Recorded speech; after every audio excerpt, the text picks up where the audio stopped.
Welcome to the deep dive. Today, we're tackling something huge, a question really defining our times. Are we actually on a path to a net zero world? Or are these global promises maybe more, well, green wishful thinking than real commitment? It's complex, no doubt. And you, our listener, you're right here with us as we try to cut through all the noise and figure out what's really going on. Exactly. And for this deep dive, we've got a great stack of sources. We're looking at features like net zero goals, is the world on track? Here we've got a review of the U.S. 2050 long-term strategy, and also an analysis focusing on solar energy's role. So yeah, our mission is basically to sift through it all, skip the heavy jargon, and just pull out the key bits of information you need about this race towards sustainability. And it feels incredibly urgent, doesn't it? The sources we looked at really hammer home that we're getting closer and closer to some critical climate deadlines. And hitting net zero, it's looking, well, anything but simple or guaranteed. It's a massive, massive undertaking. Okay, so with that as the backdrop, let's get specific. Uh-huh. When we say net zero goals, what are we actually talking about? What does that look like for countries, for companies, and what's the big global aim here? Right. So at its core, it's really about trying to meet the Paris Agreement's big goal, keeping global warming ideally to 1.5 degrees Celsius above, pre-industrial levels. And the general target date that many have sort of coalesced around is hitting net zero greenhouse gas emissions by 2050, which Right. basically means any emissions still going up have to be balanced out by taking an equal amount out of the atmosphere. Simple idea, hard execution. And it's fascinating just how widespread these pledges have become. You see some really ambitious goals from both countries and big corporations. Like Denmark, for example. They're aiming for a huge 70% cut in emissions by 2030 compared to 1990 levels, and then full net zero by 2050. They're really pushing ahead with things like offshore wind farms, investing heavily, a real leader there. And then you've got the UK. They've actually made net zero by 2050 a legal requirement. Part of that involves phasing out petrol and diesel cars by 2030. Wow, those are serious national commitments. What about the companies? Is the private sector stepping up in the same way? Oh, absolutely. Some really big names are making waves. Microsoft, for instance, made this landmark pledge, carbon neutral by 2030. And maybe even bolder, they plan to remove all the carbon they've emitted since they started back in 1975. All of it. That's quite something. It is. And Apple's in the same vein, aiming for carbon neutrality across their whole supply chain and product life cycle by 2030. Even the big oil players are, well, feeling the heat. BP says it wants to be net zero by 2050. How? By cutting oil and gas production significantly and boosting renewable investments. Shell's also making, a general shift toward greener stuff. And don't forget the finance sector. They're pledging big money for sustainable projects. They have to, really, given the scale of investment needed. Okay, those are genuinely impressive headlines, big ambitions, big names. But, like always, the reality check comes when you look closer. Our sources dig into the actual progress, and yeah, there are some major roadblocks. What's really getting in the way of turning these promises into, well, reality? Yeah, this is where it gets really interesting, that gap between the talk and the walk. There was a study in 2023 by the New Climate Institute, and it was pretty blunt. It found a lot of companies just aren't transparent enough, and some seem to be exaggerating what they're actually achieving on climate. It kind of suggests the real fight for net zero isn't just about inventing green tech. It's maybe more about corporate accountability, making sure these pledges aren't just, fancy greenwashing. It's a stark reminder maybe the biggest hurdle isn't building the tech, but making sure the numbers add up honestly. What gets measured isn't always, what's truly happening. That's a really critical point. So what specific things are raising these greenwashing flags? What practices are causing concern? Well, a big one is this heavy reliance on carbon offsetting. Right. Basically paying someone else, somewhere else, to cut emissions or absorb carbon instead of the company cutting its own pollution from its main business. Right, the core operations. Exactly. And that makes you, the listener, wonder, is that real decarbonization? Or is it more like a financial trick to delay the hard work, letting businesses keep polluting while claiming they're net zero? Beyond that, you've got the sheer difficulty of cleaning up heavy industries. Think steel, cement, aviation. These are tough nuts to crack because the technology isn't quite there yet, or it's incredibly expensive. Yeah, the hard-to-abate sectors. Precisely. And they're not just hard because of the tech. They're like fundamental parts of our economy. So changing them means systemic shifts, not just swapping one product for another. That's the real long game. And then there are all the external issues messing things up. Not enough policy support, different rules in different countries making things messy. Right. Economic wobbles. Like inflation, supply chains. Yeah, all that. Inflation, supply chain chaos, geopolitical tensions. It's led some companies to kind of quietly push their climate goals down the priority list. Focus shifts elsewhere when times get tough. It really sounds like a mixed picture then. So for you listening in, what does this patchwork mean across different industries? Where are we actually seeing some positive movement and where are things, well, kind of stuck? It is definitely a mixed bag. You see clear progress in some areas. Renewable energy is the big one. Wind, solar, batteries investment there keeps outpacing fossil fuels. That's positive. The car industry, too, making big strides. Companies like Tesla, Ford, VW, they're really scaling up electric vehicle production.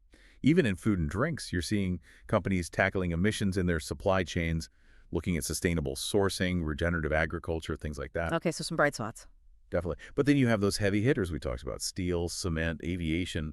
They're still facing huge, huge challenges. It makes you wonder, doesn't it? Are we asking these companies to become environmental superheroes overnight? Especially when, maybe, the policies support the cape, as you put it, isn't quite ready or fitted properly yet? That's a great analogy. So let's talk about tailoring that policy cape. How crucial are policy and regulation in making sure these commitments actually happen, especially if we're worried about corporate accountability? Oh, policy and regulation are absolutely critical. Non-negotiable, really. If you want net zero promises to mean something real, you need stronger accountability. Stakeholders, investors, customers, regulators, they're demanding more. More detailed reports, proof from independent third parties that companies are doing what they say they are. So more scrutiny. Much more. And governments are starting to step up too. We're seeing new rules demanding clearer disclosure about climate risks and progress. Take the European Union, for example. They're rolling out some pretty strict climate policies under their European Green Deal. One specific thing is a carbon border tax. Basically, it's a tariff on goods coming into the EU from places with weaker environmental rules. So imported goods might cost more if they have a big carbon footprint. Exactly. They have to pay a price for their emissions before entering the EU market. Yeah. The idea is to level the playing field for greener companies inside the EU and encourage others outside to clean up their act. Okay, let's connect this globally then, specifically to the U.S. Our sources go into the U.S. 2050 long-term strategy for net zero. What's the core of that plan? And what specific hurdles does it face? It sounds like a massive plan. How's the U.S. approaching it? Yeah, the U.S. strategy is definitely ambitious. The description is often highly ambitious yet potentially achievable. It sets out this framework, right, to hit those greenhouse gas reduction targets, Right. mainly by incentivizing industry through different policies.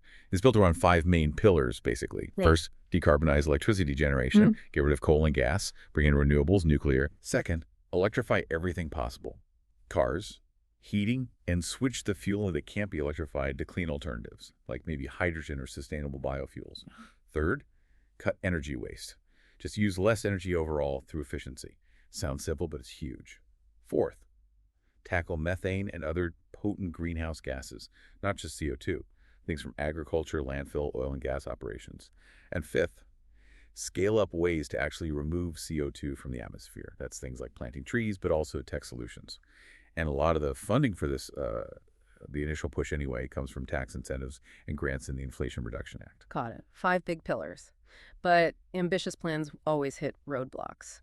What are the big hurdles for the U.S. strategy? You mentioned policy challenges. Right. There are significant hurdles, and you can kind of split them. On the policy or non-technical side, you've got the usual political headwinds. Climate policy can be very divisive, change with elections. Then there's the whole NMBY thing, Yeah. not in my backyard. People might support climate action generally, but they don't want the wind turbine, the solar farm, the transmission line built near them. Yeah, that's a classic problem. Huge problem. Securing the money consistently over the long term is another issue. Navigating the incredibly slow and complex permitting process for new energy projects is a major bottleneck. And there's always this debate. Is it better to use incentives, like tax breaks, or should there be more mandates or taxes, like a carbon tax? That debate continues. Those sound like very human, very political challenges. What about the technology side? Are there big technical barriers too? Oh, definitely. Big technical hurdles. Just getting energy efficiency improvements rolled out effectively across homes, buildings, industry, that's a massive logistical and technical task. Then there's debate around some of the proposed solutions. Hydrogen as a fuel, where does it come from? Is it truly green? How efficient is it? Same with direct air capture, or DAC. DAC, remind us what that is. Yeah, DAC is technology that literally sucks CO2 directly out of the ambient air. Sounds great. Right. But the controversy is mainly about how much energy it takes to run these machines, often a lot, and whether it's really offsetting emissions or just, an expensive way to avoid making deeper cuts elsewhere. I see. Plus, there are real difficulties with expanding nuclear power quickly enough. Building new plants takes ages, faces opposition. Integrating huge amounts of wind and solar onto the existing grid is a massive challenge. The grid wasn't built for that. Figuring out biofuels sustainably, developing better, safer, cheaper energy storage for when the sun isn't shining or wind isn't blowing, and maybe the biggest one of all, upgrading and expanding the entire electrical grid. Without a much bigger, smarter grid, a lot of this clean energy transition just can't happen. It's absolutely critical. Wow, that's a sobering list of challenges, both political and technical. It raises a key question then. What innovations are bubbling up that might help overcome these hurdles, especially for those really tough sectors you mentioned, like steel and cement? Yeah, innovation really is seen as the key path forward here. The sources point to several promising areas. Carbon capture and storage CCS technology keeps developing.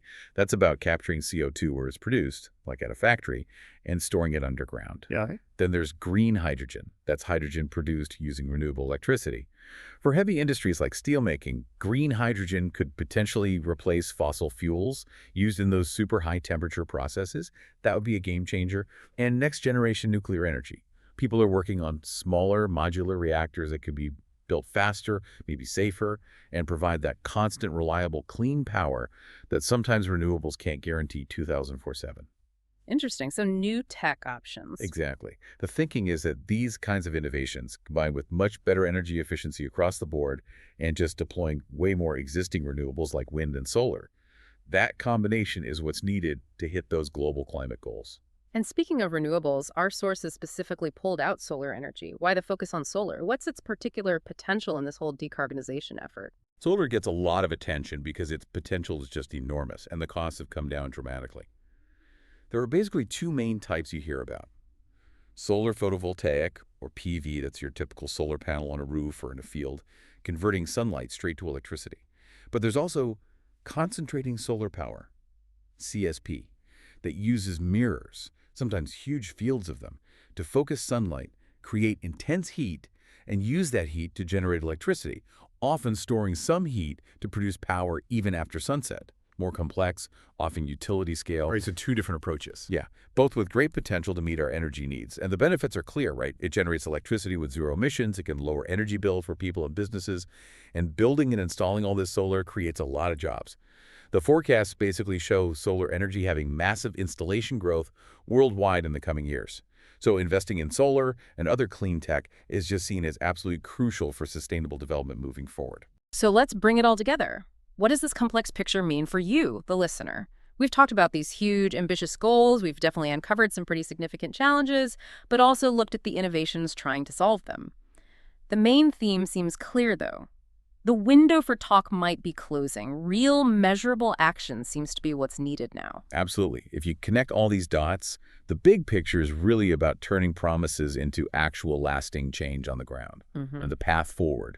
It looks like it needs a massive collective effort, continued innovation, smart policy reforms that really bite, and companies genuinely committing, not just talking the talk. It needs that unwavering commitment to make climate promises a concrete reality. Okay, so for your final thought today, chew on this. We've discussed this whole range of challenges, technical, political, economic, and also the opportunities, the innovations.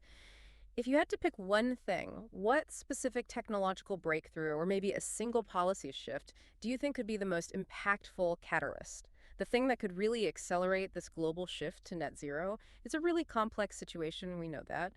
But hopefully understanding these dynamics helps you make better sense of the climate headlines you see every day and maybe even sparks an idea about your own role in this transition.